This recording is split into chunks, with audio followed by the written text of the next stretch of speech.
Ah là, on peut pas faire plus au cœur des Jeux, on est vraiment dans les entrailles du stade Eiffel. Là, vous marchez à l'endroit même où les athlètes vont circuler eux-mêmes.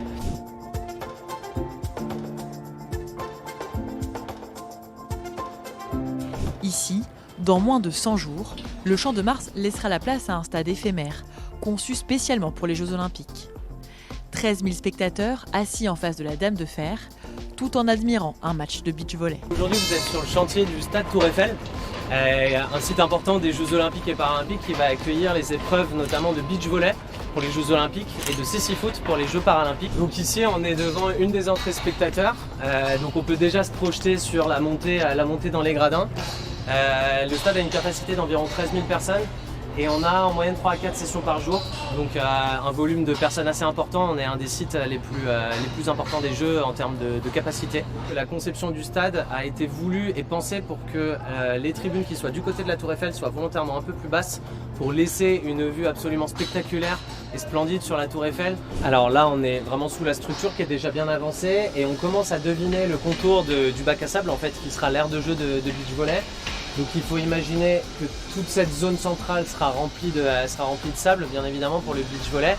Et qu'ensuite, vu qu'on accueille le sissi-foot pour les Jeux Paralympiques, on va recouvrir toute la surface par le gazon de sissi-foot.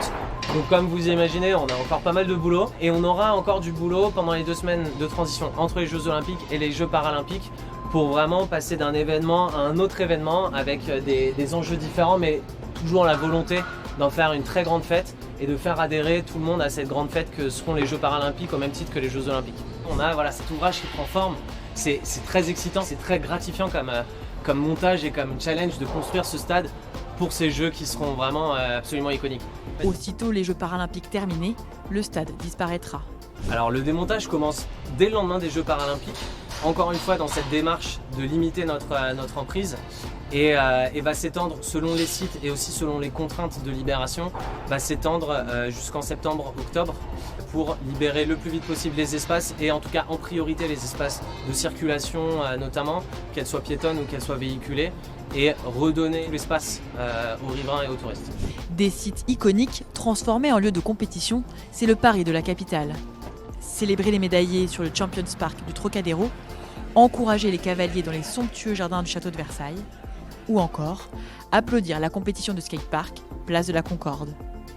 Et certains ont déjà hâte. Ça va se passer ici, à côté de la Tour Eiffel, à côté du jardin. Il va y avoir le breakdance, donc ça va attirer beaucoup de monde, ça va être une belle énergie. Puis je pense que ça va créer des images qui vont marquer l'histoire.